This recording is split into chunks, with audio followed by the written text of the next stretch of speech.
Assalamualaikum warahmatullahi wabarakatuh. Perkenalkan, nama saya Johanna Tania Olga Silalahi. Saya dari Fakultas Ekonomi dan Bisnis. Dengan nomor induk mahasiswa saya channel 20013. Saya sini akan menjelaskan tentang mata kuliah peranggaran perusahaan dengan tujuan makalah saya, perencanaan dan peranggaran perusahaan, fungsi dan jenis anggaran. Pertama-tama saya akan menjelaskan tentang pengertian perencanaan dan peranggaran perusahaan. Perencanaan perusahaan adalah kegiatan yang akan dilakukan di masa yang akan datang untuk mencapai tujuan. Yang kedua adalah perencanaan perusahaan. Perencanaan perusahaan merupakan upaya membuat kegiatan agar lebih fokus dan terarah, seperti pendapat Saud bin Makmun tahun 2014, halaman 3 dan 4. Pada hakikatnya, perencanaan adalah suatu rangkaian proses kegiatan menyiapkan keputusan mengenai apa yang diharapkan terjadi kegiatan seperti peristiwa, keadaan, suasana, dan sebagainya. Dan apa yang kita lakukan seperti intensifikasi, ekstensifikasi, revisi, renovasi, substitusi, kreasi, dan sebagainya. Rangkaian proses kegiatan itu dilaksanakan agar harapan tersebut dapat terwujud menjadi kenyataan di masa yang akan datang. Selanjutnya saya akan menjelaskan tentang peranggaran perusahaan. Peranggaran perusahaan merupakan suatu rencana yang disusun secara sistematis dalam bentuk angka dan dinyatakan dalam menit moneter yang meliputi seluruh kegiatan perusahaan untuk jangka waktu periode tertentu di masa yang akan datang.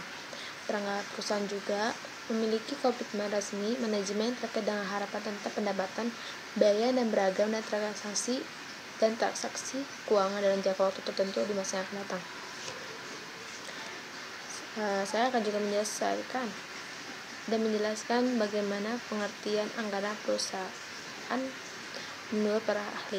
Menurut para ahli ada 3, yaitu pertama ada Gunawan Adisaputro dan Marwan Asri, kedua ada Elang Kristina, dan ketiga ada M. Nafarin. Yang pertama itu ada Gunawan Adisaputro dan Marwan Asri. Beliau menjelaskan anggaran adalah pendekatan formal dan sistematika daripada pelaksanaan tanggung jawab manajemen dalam perencanaan dan koordinasi pengawasan. Kedua ada Elang Kristina.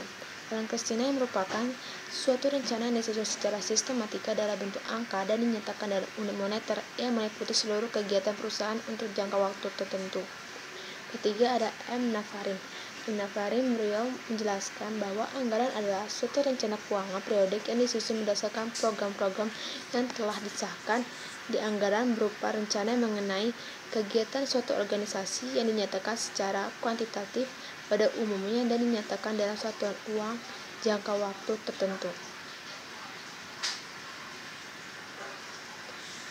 Dalam suatu perusahaan perencanaan dan peranggaran perusahaan, beliau yang memiliki perusahaan memiliki sistem perencanaan, yaitu sistem perencanaan yang merupakan elemen paling penting dalam pengendalian hasil keuangan.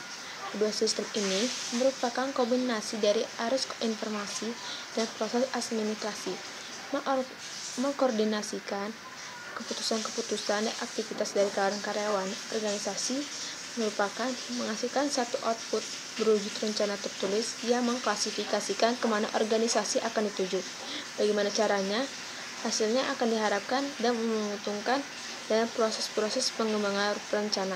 Proses tersebut untuk berpikir mengenai masa depan, menyediakan ide-ide perencanaan dan menyediakan organisasi lainnya.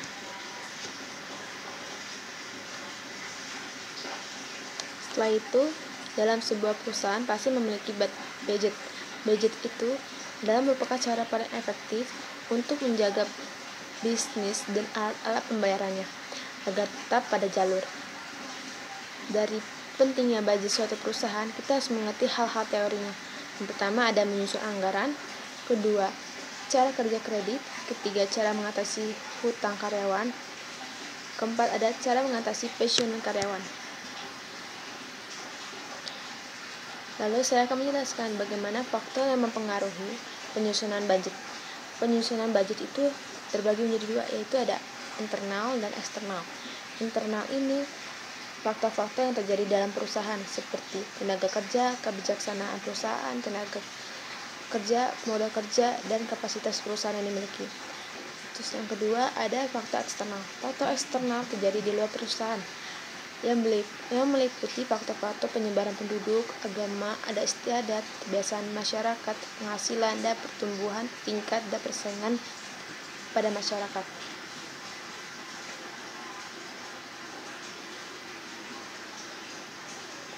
Lalu di sini saya akan menjelaskan fungsi anggaran perusahaan. Fungsi anggaran perusahaan yang pertama ada perencanaan.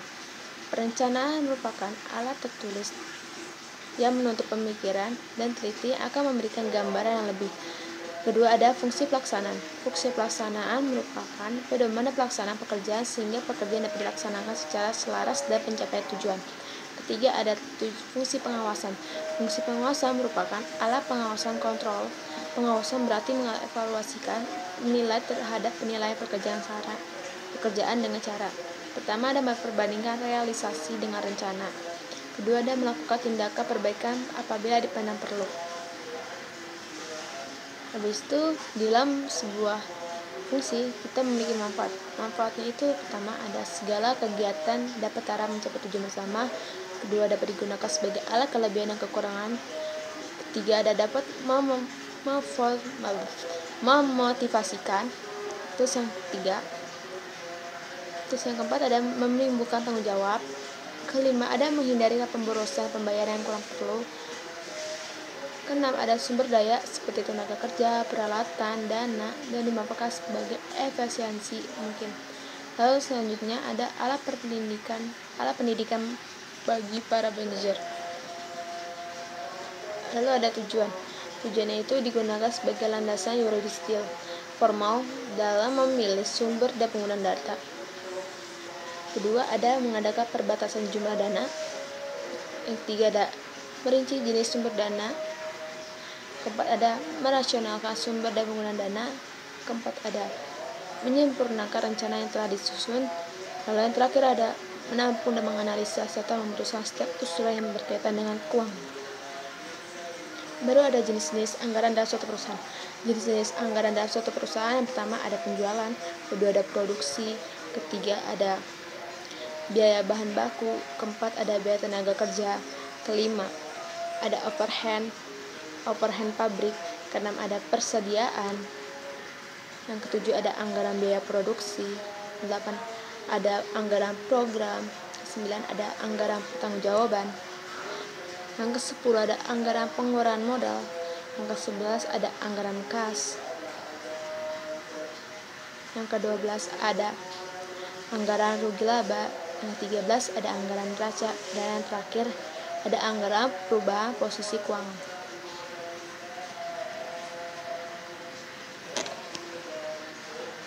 Tahap-tahapan penyusunan anggaran. Yang pertama ada tahapan penentuan pedoman perencanaan anggaran. Yang kedua ada tahapan perencanaan persiapan anggaran. Tahapan penentuan anggaran. Yang keempat ada pelaksanaan anggaran.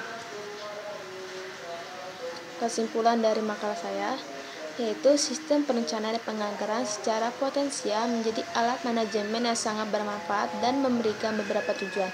Mereka memberikan cara untuk mengkonversi visi dan manajer ke dalam serangkaian taktik dan terorganisasi dan digunakan seluruh organisasi. Mereka memberikan standar yang dapat digunakan untuk menilai keberhasilan organisasi atau progres. Mereka juga memiliki beberapa implikasi perilaku, seperti terkait dengan usaha mengidentifikasikan pemikiran mengenai masa depan dan komitmen menjadi target kinerja. Saran saya, semua perusahaan yang akan kita gunakan atau yang kita pakai atau yang kita terima atau yang kita dampingi selama masih hidup untuk melakukan pekerjaan tersebut, lakukannya dengan benar. Semua perusahaan memiliki budget yang sama-sama perlu, karena budget adalah suatu bangunan untuk mencapai suatu perusahaan. Sekian dari saya, terima kasih.